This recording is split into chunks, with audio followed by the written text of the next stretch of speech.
দেখো এরপর problem number 19 মানে 19 নম্বর প্রবলেম। 6 গ্রাম কার্বনকে সম্পূর্ণরূপে পোড়ানো পোড়ানোর জন্য প্রয়োজনীয় অক্সিজেন কত গ্রাম পটাশিয়াম ক্লোরাইডকে উত্তপ্ত করে পাওয়া যাবে। তার মানে 6 গ্রাম কার্বনকে সম্পূর্ণরূপে পোড়ানোর জন্য যে অক্সিজেনটা লাগবে সেই অক্সিজেনটা তৈরি করতে হবে পটাশিয়াম ক্লোরাইড থেকে। তো যতটা অক্সিজেন লাগবে সেই অক্সিজেনটা তৈরি করতে কত ওজনের পটাশিয়াম ক্লোরাইডের প্রয়োজন, অঙ্কটার বিষয় এটাই। তাহলে আমরা প্রথমে রাসায়নিক বিক্রিয়াটি আমরা লিখে দেখাচ্ছি। দেখো এখানেও রাসায়নিক বিক্রিয়া দুটো হবে। একটি হচ্ছে কার্বনকে 6 গ্রাম কার্বনকে পোড়ানোর জন্য প্রয়োজনীয় অক্সিজেনের পরিমাণ নির্ণয় করতে হবে। এবার সেই অক্সিজেনটা তৈরি করার জন্য কতটা পটাশিয়াম ক্লোরাইড লাগে সেই বিক্রিয়াটিও লিখতে হবে। তাহলে এখানে সলিউশন করছি। দেখো কেমন যে কার্বন বিক্রিয়া, প্রথম বিক্রিয়া কার্বন এবং অক্সিজেন বিক্রিয়া করে কার্বন ডাই অক্সাইড তৈরি হয়, ব্যালেন্স আছে। তাহলে এখানে সমীকরণে যে কার্বনের সঙ্গে অক্সিজেনের ওজনটি সম্পর্কিত ক্যালকুলেশন করতে হবে, যেহেতু সমীকরণটিতে ওই দুটো ওজন আমরা গণনা করছি। এখানে রয়েছে 1 মোল কার্বন মানে 12 গ্রাম কার্বন, কেমন, আর অক্সিজেন মানে 1 মোল রয়েছে মানে 16 2 32 গ্রাম অক্সিজেন লাগছে। তাহলে আমরা এখানে দেখছি যে বিক্রিয়া থেকে পাই, এখানে অক্সিজেনের পরিমাণ বের করব না, 6 গ্রাম কার্বনকে পোড়াতে হবে। তো তা এখানে রয়েছে কত, 12 গ্রাম কার্বন, অর্থাৎ 12 গ্রাম বিক্রিয়া থেকে পাচ্ছি 12 গ্রাম কার্বনকে পোড়াতে 32 গ্রাম অক্সিজেন লাগে। 32 গ্রাম অক্সিজেন দরকার হয়। তাহলে 6 গ্রাম কার্বনকে পোড়াতে কতটা অক্সিজেন লাগছে না, অতএব 6 গ্রাম কার্বনকে পোড়াতে 32 গুণিতক 6/12 গ্রাম অক্সিজেন লাগে, সমান, এটা ক্যালকুলেশন করলে দেখো 6 2 12 আর 2 16 32, অর্থাৎ 16 গ্রাম অক্সিজেন লাগবে। তাহলে এখানে 16 গ্রাম অক্সিজেন লাগছে 6 গ্রাম কার্বনকে সম্পূর্ণ পোড়ানোর জন্য। প্রয়োজনীয় অক্সিজেন কত হচ্ছে, 16 গ্রাম। এই 16 গ্রাম অক্সিজেন পেতে গেলে কতটা পটাশিয়াম ক্লোরাইডকে বিয়োজিত করতে হবে, অর্থাৎ পটাশিয়াম ক্লোরাইডকে উত্তপ্ত করলে অক্সিজেন তৈরি হয়। কাজে দ্বিতীয় বিক্রিয়ার সমীকরণটি লিখছি। দেখো তাহলে 16 গ্রাম অক্সিজেন তৈরি করার জন্য কতটা পটাশিয়াম ক্লোরাইডের বিয়োজন করতে হবে।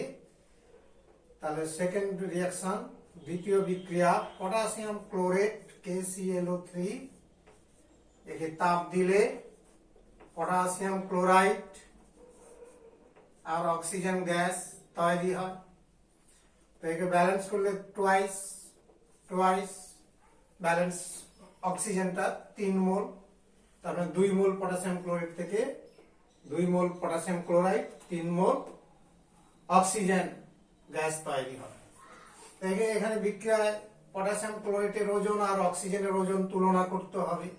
সুতরাং ওই দুটো ওজন গণনা করি। এটা দেখো 2 ইন্টু পটাশিয়ামের পারমাণবিক ওজন 39 দেওয়া আছে, ক্লোরিনের 35.5 আর অক্সিজেনের 16 3 48 গ্রামে লিখলাম।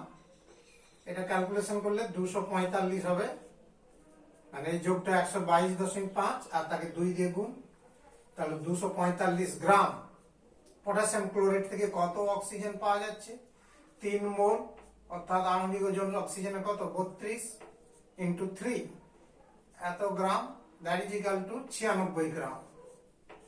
তাহলে 96 গ্রাম অক্সিজেন পাওয়া যাচ্ছে 245 গ্রাম পটাশিয়াম ক্লোরেট থেকে।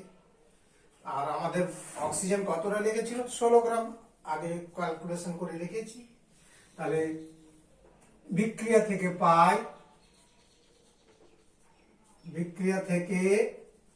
পাই 96 গ্রাম অক্সিজেন পাওয়া যায় 245 গ্রাম পটাশিয়াম ক্লোরেট থেকে। অতএব 16 গ্রাম অক্সিজেন পাওয়া যায় 245 বাই 96 ইন্টু 16, এত গ্রাম পটাশিয়াম ক্লোরেট থেকে। এবার এটা ক্যালকুলেশন করো, 16×6 = 96, 16×6 = 96 কেটে গেল। এবার 6 দিয়ে ভাগ করতে হবে। হ্যাঁ, এটা ভাগ করে দেখো, 6×4 = 24, 6×4 = 24, 0, হ্যাঁ 50 কে ভাগ করলে 6×8 = 48, 2, 6×3 = 18, হ্যাঁ 3 চলে যাবে। তার মানে এত গ্রাম পটাশিয়াম ক্লোরেট থেকে 40.833 গ্রাম পটাশিয়াম ক্লোরেটের প্রয়োজন। তাহলে আমাদের পটাশিয়াম ক্লোরেটের পরিমাণ আমরা বের করে নিতে পারলাম। উত্তরটা লিখে নেবে যে অতএব প্রয়োজনীয় পটাশিয়াম ক্লোরেটের পরিমাণ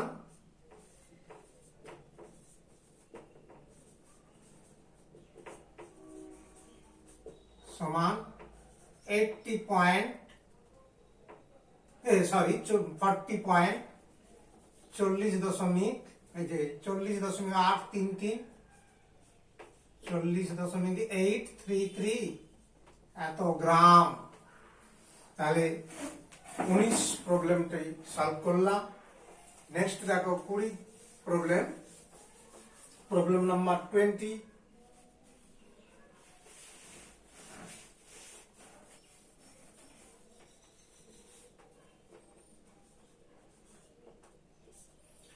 দাগের প্রবলেমটা লক্ষ্য করো, কি আছে না, ক্যালসিয়াম কার্বনেটের সঙ্গে লঘু হাইড্রোক্লোরিক অ্যাসিডের বিক্রিয়ায় ক্যালসিয়াম ক্লোরাইড, কার্বন ডাইঅক্সাইড ও জল উৎপন্ন হয়। 50 গ্রাম ক্যালসিয়াম কার্বনেট থেকে 55.5 gram calcium chloride, 22 gram carbon dioxide ও 9.0 গ্রাম জল উৎপন্ন করতে কত গ্রাম হাইড্রোক্লোরিক অ্যাসিডের প্রয়োজন হবে? প্রয়োজনীয় হাইড্রোক্লোরিক অ্যাসিডের মোল সংখ্যা কত? তাহলে এখানে অঙ্কটি দুটো ধাপে করতে হবে, দুটো উত্তর করতে হবে, দুটো প্রশ্ন আছে। আগে হাইড্রোক্লোরিক অ্যাসিডের প্রয়োজন মানে পরিমাণটা নির্ণয় করতে হবে এবং সেই গ্রাম ভরটা নির্ণয় করার পর তার মোল সংখ্যা কত সেটাও বের করতে হবে। তো এই জাতীয় অঙ্ক আগেও করিয়েছি আমরা, মোল সংখ্যা কাউন্ট এবং হ্যাঁ অ্যাসিডের পরিমাণ। তো সেই একইভাবে হবে। প্রথমে তাহলে বিক্রিয়ার সমীকরণটি আমাদের লিখতে হবে, যে বিক্রিয়া 20 প্রবলেমের বিক্রিয়াটি হবে ক্যালসিয়াম কার্বনেট আর হাইড্রোক্লোরিক অ্যাসিড এর বিক্রিয়ায় calcium chloride CaCl2 plus carbon dioxide এবং জল। সমীকরণটি আগে ব্যালেন্স করতে হবে। 2 দিয়ে হাইড্রোক্লোরিক অ্যাসিডকে গুণ করলে পুরো ব্যালেন্স হয়ে যাবে, কারণ ক্লোরিন আছে 2টি পরমাণু। সুতরাং দুটো ক্লোরিন পেতে গেলে 2 মোল হাইড্রোক্লোরিক অ্যাসিডের প্রয়োজন। তো ব্যালেন্সটা হয়ে গেল। দেখো হাইড্রোজেন 2টো, অক্সিজেন 3টে, পুরো মিলে গেছে। এবার আমাদের এখানে সমীকরণের যে ওজনগুলো পাওয়া যাচ্ছে, প্রতিটা ওজন এখানে বের করতে হবে, কারণ এখানে দেখো প্রত্যেকটা ওজনের সঙ্গে সম্পর্ক রয়েছে। আর প্রশ্নে যদিও হাইড্রোক্লোরিক অ্যাসিডের ওজনটা জানতে চেয়েছে। তো এই বিক্রিয়ার সমীকরণে ওজনগুলো কি পাওয়া যায়, তাদের পদার্থগুলো তলায় তলায় নিচে নিচে ওজনগুলো বের করে দেখি। ক্যালসিয়াম কার্বনেট, ক্যালসিয়ামের পারমাণবিক ওজন 40 জানা আছে, তাহলে 40 plus carbon 12, oxygen 16, 3 8 40, that is আণবিক ওজনটা এটা হলো, তাকে গ্রামে লিখবে, যোগ করলে 100 গ্রাম ক্যালসিয়াম কার্বনেট বিক্রিয়া করেছি। কতটা হাইড্রোক্লোরিক অ্যাসিড, না 2 মোল, অর্থাৎ আণবিক ওজনকে 2 দিয়ে গুণ করতে হবে। হাইড্রোক্লোরিক অ্যাসিডের আণবিক ওজন 1 প্লাস 35.5, এবার একে গ্রামে লিখব, লিখলে এটা দেখো 36.5, এবার তাকে 2 দিয়ে গুণ করলে 73, কেমন 73 গ্রাম হাইড্রোক্লোরিক অ্যাসিড প্রয়োজন হচ্ছে। এবার লক্ষ্য করো ক্যালসিয়াম ক্লোরাইডের আণবিক ওজনটা তলায় তলায় গণনা করি। এখানে একটু জায়গাটা শর্ট হচ্ছে, আমি একটু বাম পাশে হাইড্রোক্লোরিক অ্যাসিডের ওজনটা আরেকটু ছোট্ট করে লিখছি, 2 × 1 প্লাস 35.5 এত গ্রাম, আমি এখানে ছোট করে লিখলাম, দ্যাট ইজ এটা 73 গ্রাম হয়েছিল। তেমনি ক্যালসিয়াম ক্লোরাইডের ওজনটা বের করবো, ক্যালসিয়াম 40, এটা 35.5, তাকে 2 দিয়ে গুণ করো, তাহলে হচ্ছে 71, কেমন এত গ্রাম, 40 প্লাস 71, তারপরে 111, যোগ করলে 111 গ্রাম। কার্বন ডাইঅক্সাইড দেখো 44 হচ্ছে, মানে 12 আর 32, কার্বনের 12, অক্সিজেন 32, এত গ্রাম সমান কত হচ্ছে 44 গ্রাম। এবার জলটা দেখো 2 হাইড্রোজেন, হ্যাঁ 2 মোল, 2 পরমাণু আছে, তার মানে 2 × 1 = 2 প্লাস 16, অক্সিজেনটা 16, দ্যাট ইজ জলের আণবিক ওজন 18 হচ্ছে, তাকে গ্রামে লিখলাম 18 গ্রাম। আমাদের প্রশ্নে যেটা ছিল ক্যালসিয়াম কার্বনেটের ওজনটা আছে 50 গ্রাম, আর ক্যালসিয়াম ক্লোরাইডের ওজন দেখো 55.5, কার্বন ডাইঅক্সাইড 22 গ্রাম, জল 9 গ্রাম। তো আমরা স্বাভাবিকভাবে এই ওজনগুলোকে প্রত্যেকটা 2 দিয়ে যদি ভাগ করে দিই, অর্থাৎ এর অর্ধেক করে নিয়ে নিই, দেখবে ওই মানগুলো পেয়ে যাবে। তার মানে অতএব 2 দিয়ে ভাগ করে পাই, দেখো 2 দ্বারা ভাগ করে, 2 দ্বারা ভাগ করে পাই, তাহলে 50 গ্রাম এটা হলো। এটা 2 দিয়ে ভাগ করলে কত আসবে, না 36.5 গ্রাম হাইড্রোক্লোরিক অ্যাসিড আসলো। এটাকে ভাগ করলে 2 দিয়ে 55.5 গ্রাম, এটা 22 গ্রাম, কার্বন ডাইঅক্সাইড 22 গ্রাম, জলটা হচ্ছে 9 গ্রাম, কেমন। এবার নিশ্চিতভাবে প্রশ্নের সঙ্গে মিলে গেছে, দেখো 50 গ্রাম ক্যালসিয়াম কার্বনেট থেকে 55.5 গ্রাম ক্যালসিয়াম ক্লোরাইড, আবার দেখো কার্বন ডাইঅক্সাইড 22 গ্রাম আর জল হচ্ছে 9 গ্রাম, উৎপন্ন করতে কত গ্রাম HCl দরকার হলো, না এই যে এটা 36.5 গ্রাম HCl দরকার। অতএব এখানে আমরা উত্তরটা পেয়ে গেলাম, প্রথম প্রশ্নের উত্তর। বিক্রিয়া থেকে, এই বিক্রিয়ার সমীকরণ থেকে পাই যে কতটা হাইড্রোক্লোরিক অ্যাসিড প্রয়োজন, না হচ্ছে 36.5 গ্রাম হাইড্রোক্লোরিক অ্যাসিড প্রয়োজন। তার মানে 50 গ্রাম ক্যালসিয়াম কার্বনেট থেকে ওই বিক্রিয়ায় তোমার 55.5 gram calcium chloride CaCl2, 22 gram carbon dioxide ও 9 গ্রাম জল উৎপন্ন করতে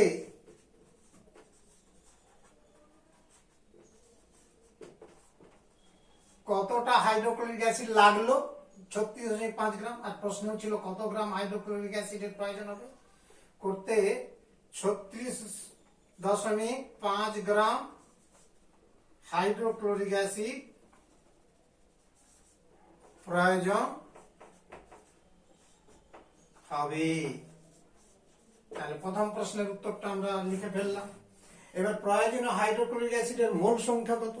না, মোল সংখ্যা বের করতে গেলে তোমরা তো জানো যে পদার্থের ওজনকে তার গ্রাম আণবিক ওজন দিয়ে ভাগ করতে হবে, আণবিক ওজনটাকে গ্রামে লিখে।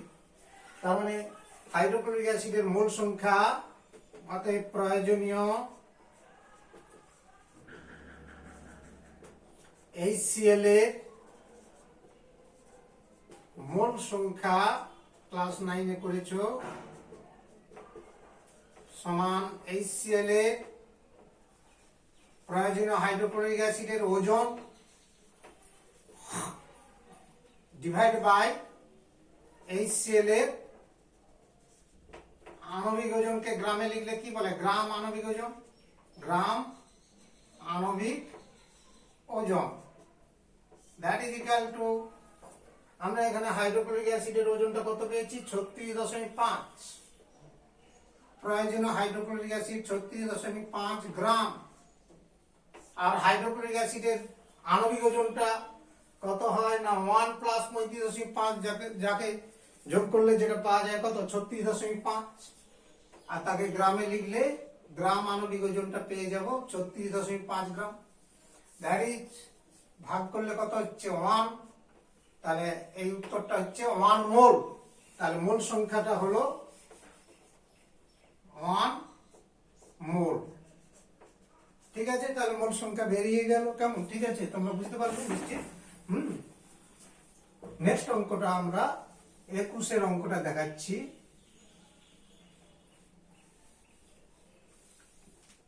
Problem number 21। লক্ষ্য করো, দস্তার কোন নমুনা বিশুদ্ধতা 60%, তার মানে অবিশুদ্ধ দস্তা একটি নমুনা নেওয়া হয়েছে, তার বিশুদ্ধতা রয়েছে 60%, তার মানে অবিশুদ্ধ পদার্থগুলো রয়েছে কত? 40%, 40%। আবার প্রশ্নটা পড়ছি গোড়া থেকে, দেখো যে দস্তার কোন নমুনার বিশুদ্ধতা 60% হলে 1 গ্রাম হাইড্রোজেন গ্যাস তৈরি করতে কত গ্রাম অবিশুদ্ধ দস্তার সঙ্গে লঘু সালফিক অ্যাসিডের সঙ্গে বিক্রিয়া করাতে হয়? অবিশুদ্ধ দস্তার সঙ্গে লঘু হাইড্রোক্লোরিক অ্যাসিডের বিক্রিয়া, এখানে দুবার সঙ্গে কথাটা আছে, একটা মুছে দিলাম, লঘু সালফিক অ্যাসিডের বিক্রিয়া করাতে হয়। তার মানে 1 গ্রাম হাইড্রোজেন গ্যাস তৈরি করতে হবে, কতটা অবিশুদ্ধ ওই দস্তার বিক্রিয়া করাতে হবে? এটি হচ্ছে প্রশ্নটার কথা, জিজ্ঞাসা জিনিস, জিজ্ঞাসা বিষয়। এখানে জিঙ্কের পারমাণবিক ওজন দেওয়া আছে 65, কিন্তু অরিজিনাল জিঙ্কের পারমাণবিক ওজন তোমরা অনেকেই জেনে থাকবে 65.3। আর যেটা দেওয়া থাকবে সেটাই বসাতে হবে অঙ্কে, অরিজিনালটার মানে প্রকৃত মানটা বসাবার দরকার হবে না। এখানে যে তথ্য দেওয়া থাকবে সেটাকেই ব্যবহার করতে হবে। হাইড্রোজেন তো জানা আছে 1, সালফার 32, অক্সিজেন 16, পারমাণবিক ওজনগুলো দেওয়া আছে। তাহলে 21 নাম্বার প্রবলেমটা আমরা করতে শুরু করছি। লক্ষ্য করো, এখানে একটা রাসায়নিক বিক্রিয়া তো রয়েছে, সেই বিক্রিয়াটা লিখতে হবে। যে বিক্রিয়াটা কি? না, জিঙ্কের সাথে আমরা সালফিক অ্যাসিডের বিক্রিয়া, জিঙ্কের সাথে লঘু সালফিক অ্যাসিডের বিক্রিয়া। তো অবিশুদ্ধ জিঙ্ক দস্তার মধ্যে যে জিঙ্ক পরমাণুগুলো রয়েছে সেই পরমাণুগুলি বিক্রিয়া করবে, অবিশুদ্ধগুলো কোনো বিক্রিয়া করবে না, অবিশুদ্ধগুলো অপরিবর্তিত অবস্থায় থেকে যাবে। তো যাই থাক, জিঙ্কের সাথে তোমার সালফিক অ্যাসিডের বিক্রিয়াটি লিখতে হয়। লিখতে গিয়ে আমরা সমীকরণটা লিখছি, দেখো, জিঙ্ক সালফেট আর হাইড্রোজেন গ্যাস। আর এই বিক্রিয়াটা তোমাদের জানা আছে, পরীক্ষাগারে হাইড্রোজেন প্রস্তুতির নীতি সমীকরণ থেকেই আমরা এসেছি। তারপরে পরীক্ষাগার পদ্ধতিরই বিক্রিয়া। তাহলে জিঙ্ক লঘু সালফিক অ্যাসিডের বিক্রিয়া, জিঙ্ক সালফেট হাইড্রোজেন ব্যালেন্স আছে। তো এখানে আমাদের প্রশ্নের মধ্যে কোন ওজনগুলো সম্পর্ক রয়েছে? না, হাইড্রোজেন ওজন আর হচ্ছে কত গ্রাম জিঙ্ক। তার মানে জিঙ্কের ওজন আর হাইড্রোজেনের ওজনটা বের করলেই চলবে, বাকি ওজনগুলো এখানে আর গণনা করার দরকার হয়নি। আগের অঙ্কটাতে যেমন সব ওজনগুলো কেন করতে হয়েছিল? না, প্রশ্নে দেওয়া ছিল সব ওজনগুলো, শুধু HCl এর ওজনটা ছিল না, সেই জন্য সমস্ত ওজনগুলো সেখানে ক্যালকুলেশন বা গণনা করতে হয়েছিল। এখানে শুধু দুটো ওজন গণনা করতে হবে, একটা হচ্ছে জিঙ্ক আর একটা হচ্ছে হাইড্রোজেন। তো জিঙ্কের পারমাণবিক ওজন 65 দেওয়া আছে, আর এক পরমাণু রয়েছে, তার মানে 65।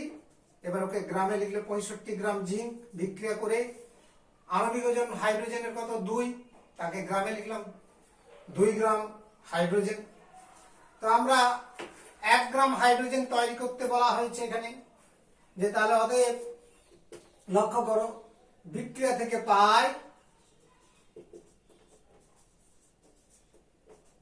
থেকে পাই 2 গ্রাম হাইড্রোজেন তৈরি করতে 65 গ্রাম জিঙ্কের দরকার, দস্তার দরকার। এত গ্রাম দস্তা বা জিঙ্কের দরকার হয়। তাহলে 1 গ্রাম হাইড্রোজেন তৈরি করতে কতটা জিঙ্ক লাগবে না, 65/2 গ্রাম দস্তার দরকার হয়। এটা ভাগ করলে 32.5 গ্রাম, তাহলে 32.5 গ্রাম জিঙ্ক দরকার হচ্ছে। তাহলে আমরা দেখলাম ওই অবিশুদ্ধ নমুনার মধ্যে 32.5 গ্রাম জিঙ্ক ছিল, আর বাকিটা কি রয়েছে না, বাকিটা অবিশুদ্ধতা পদার্থ রয়েছে। তাহলে আমরা এখানে লক্ষ্য করছি যে 1 গ্রাম হাইড্রোজেন তৈরি করতে আমাদের 32.5 গ্রাম জিঙ্ক রয়েছে, জিঙ্ক দরকার হচ্ছে। এবার যে নমুনাটা রয়েছে তার 100 ভাগে থাকে 60 ভাগ জিঙ্ক, কেন বিশুদ্ধতা 60% রয়েছে, মানে বুঝতেই পেরেছ। তাহলে 100 ভাগে 60 ভাগ জিঙ্ক রয়েছে, যেহেতু অবিশুদ্ধ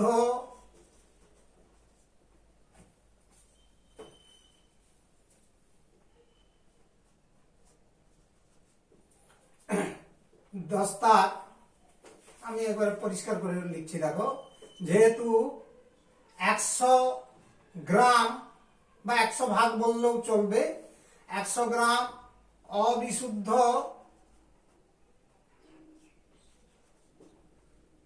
দস্তার নমুনায় 60 গ্রাম দস্তা বর্তমান। এটা বিশুদ্ধ দস্তা, 60% বিশুদ্ধ রয়েছে, মানে কি এত গ্রাম বিশুদ্ধ দস্তা বর্তমান প্রশ্নানুসারে কথাটা বুঝতে পেরেছ। 60% বিশুদ্ধ মানে 100 ভাগ, মানে 100 গ্রাম যদি নমুনা নাও, তার মধ্যে 60 গ্রাম হচ্ছে জিঙ্ক রয়েছে আর 40 গ্রাম রয়েছে অবিশুদ্ধ পদার্থ। তাহলে অতএব 60 গ্রাম দস্তাকে আমি জিঙ্ক বলেই লিখছি, জিঙ্ক থাকে 100 গ্রাম নমুনায়, অর্থাৎ ওই অবিশুদ্ধ নমুনায়। আর এখানে দরকার হচ্ছে জিঙ্ক কত, 32.5 গ্রাম। তাহলে 32.5 গ্রাম জিঙ্ক পেতে গেলে অবিশুদ্ধ নমুনা কতটা আসবে, এখান থেকে ঐকিকভাবে বেরিয়ে যাবে। যে অতএব 32.5 গ্রাম জিঙ্ক থাকে 100/60 ইন্টু 32.5, এত গ্রাম নমুনা। তাহলে এটাকে ক্যালকুলেশন করতে হবে। তাহলে 0 0 কেটে দিলাম, 325/60, 60 বলছি 6, এটাকে ভাগ করতে হবে। আমি ভাগ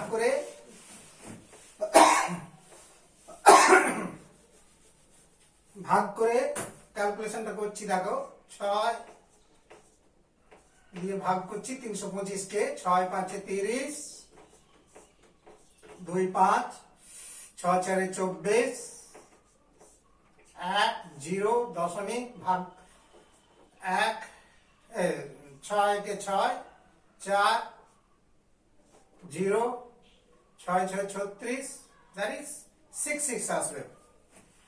অর্থাৎ এত গ্রাম নমুনায়, দ্যাট ইজ ইকাল টু তোমার ভাগ এলো 54.166 গ্রাম নমুনা।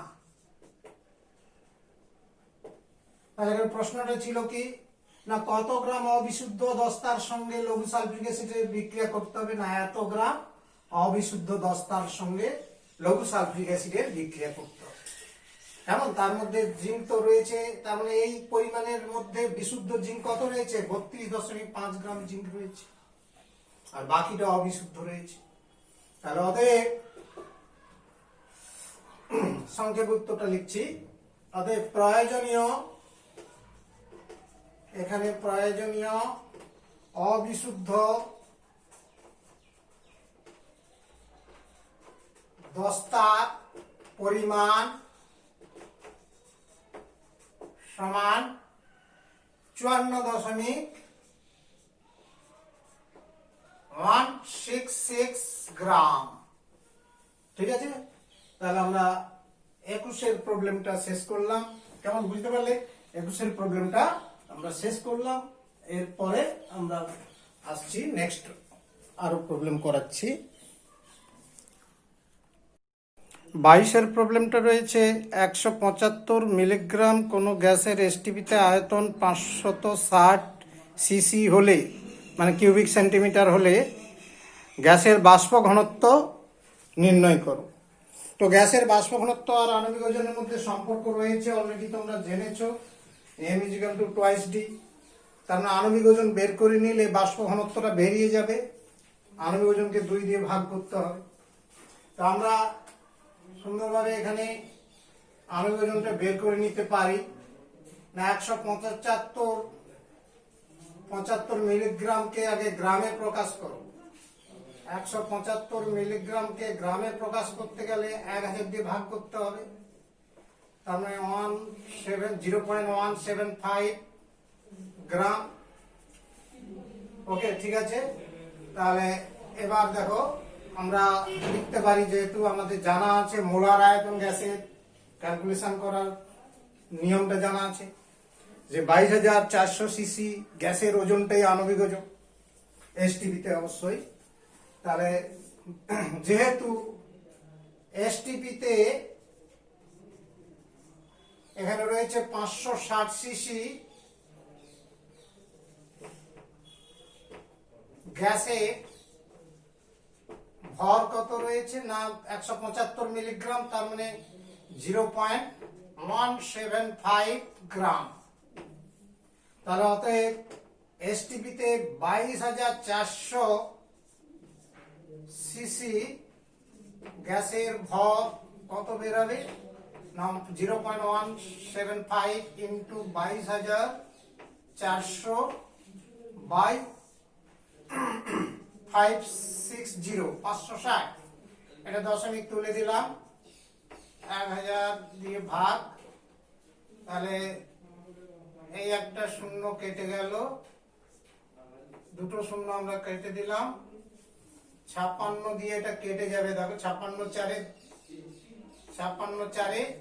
224।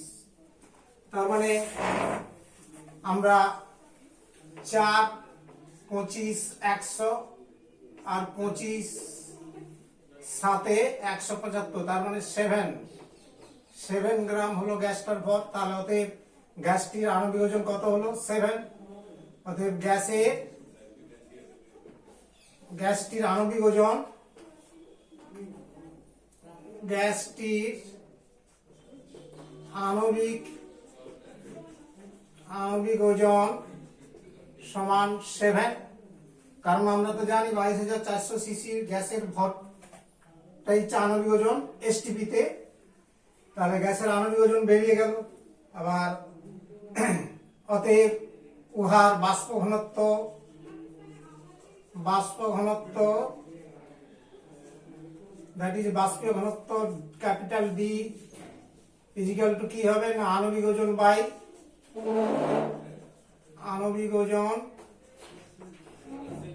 বাই 2। এখন দেখো আমাদের জানা আছে m = 2d, অতএব d = m/2। তার মানে আণবিক ওজন বাই 2 হলে বাষ্প ঘনত্ব, তাহলে দ্যাট ইজ 7/2 অর্থাৎ 3.5। তাহলে গ্যাসের বাষ্প ঘনত্ব আমরা অলরেডি বের করে নিলাম। এখন ঠিক আছে, তাহলে এখান থেকে আমরা গ্যাসের বাষ্পীয় ঘনত্ব প্রথমটা বের করে নিলাম। নেক্সট হচ্ছে প্রবলেম নাম্বার 23 প্রবলেমটা একটু লক্ষ্য করো। 2.4 গ্রাম কার্বনকে অতিরিক্ত অক্সিজেনের উপস্থিতিতে পোড়ালে কত গ্রাম কার্বন ডাই অক্সাইড উৎপন্ন হবে, এসটিপিতে উহার আয়তন কত হবে।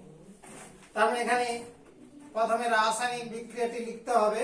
23 যে বিক্রিয়াটা কি না, কার্বন আর অক্সিজেন পোড়ালে কার্বন ডাই অক্সাইড,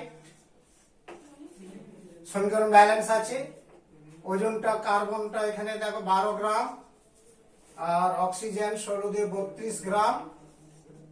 আর আমার এখানে রয়েছে কার্বনের ওজনের সাথে কার্বন ডাই অক্সাইডের ওজন ক্যালকুলেশন করতে হবে। কার্বন 12, 16 দিয়ে 32, অক্সিজেন দ্যাট ইজ 44 গ্রাম। সমীকরণে আমরা দেখছি 44 গ্রাম কার্বন ডাই অক্সাইড তৈরি হচ্ছে। এখানে অক্সিজেন প্রয়োজন নেই, অতএব এটা না ক্যালকুলেশন করলেও চলতো। তাহলে বিক্রিয়া থেকে পাই যে এখানে কত গ্রাম কার্বন না 2.4 গ্রাম কার্বন রয়েছে। না বিক্রিয়া থেকে আমরা পাচ্ছি কি 12 গ্রাম কার্বন পোড়ালে 44 গ্রাম কার্বন ডাই অক্সাইড পাওয়া যায়। যে 12 গ্রাম কার্বন থেকে 44 গ্রাম CO2 তৈরি হয়। অতএব 2.4 গ্রাম কার্বন পোড়ালে কতটা কার্বন ডাই অক্সাইড হবে, 44 × 2.4/12। দশমিক তুলে দিলাম, 10 দিয়ে ভাগ করলাম, 12 দিয়ে 24, 44 দিয়ে 88, তার মানে 8.8 গ্রাম কার্বন ডাই অক্সাইড উৎপন্ন হয়। এবার এখানে এসটিপিতে ওয়ার আয়তন কত হবে, তা ওটা আমরা আয়তনটাও বের করছি, লক্ষ্য করো না। তাহলে অতএব উৎপন্ন কার্বন ডাই অক্সাইডের পরিমাণ সমান 8.8 গ্রাম। এবার এসটিপিতে এটার আয়তন কত না, কার্বন ডাই অক্সাইডের আমরা জানি আণবিক ওজনের আয়তন, গ্রাম আণবিক ওজনের আয়তন কত, মোলার আয়তন 22.4 লিটার। আর গ্রাম আণবিক ওজনটা কত কার্বন ডাই অক্সাইডের, 44 গ্রাম। তাহলে আমরা এখানে লিখছি, দেখো যেহেতু এসটিপিতে 44 গ্রাম CO2 এর আয়তন, কার্বন ডাই অক্সাইডের আয়তন কত হচ্ছে না 22.4 লিটার। 22.4 লিটার। অতএব এসটিপিতে 8.8 গ্রাম কার্বন ডাই অক্সাইডের আয়তন কত হবে সেটা বের করে নিলেই তোমার উত্তরটি বেরিয়ে যাবে। অর্থাৎ 22.4 × 8.8/44 এত লিটার। তাহলে এখানে ক্যালকুলেশনটা করলে দশমিক এই একটা তুললাম, 10 দিয়ে ভাগ করলাম, এই একটা তুললাম, 10 দিয়ে ভাগ করলাম,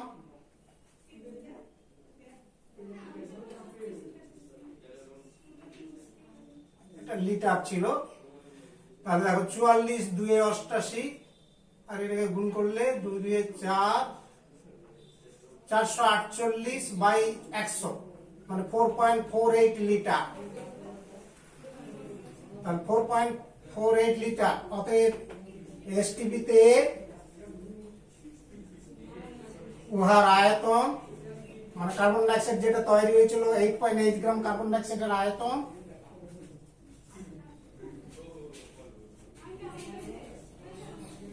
সমান 4.48 লিটার। 4.48 লিটার। তাহলে আমরা আমাদের ক্যালকুলেশনটা করতে পারলাম। লাস্ট অঙ্ক আজকে মতো আর একটা করলেই লাস্ট হয়ে যাবে। দেখো পরের যে লাস্টের যে অঙ্কটা রয়েছে লক্ষ্য করো, এসটিপিতে 112 L, ক্যাপিটাল এল মানে লিটার, অ্যামোনিয়া গ্যাসের ভর এবং মোল সংখ্যা নির্ণয় করো।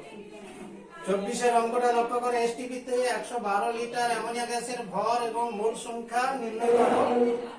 তাহলে অ্যান্সার 24-এ লক্ষ্য করো, না অ্যামোনিয়া আণবিক ওজন বের করতে হবে, আর গ্রাম আণবিক ওজনের আয়তন তোমাদের জানা আছে, এসটিপিতে কত 22.4 লিটার গ্যাসের মোলার আয়তন।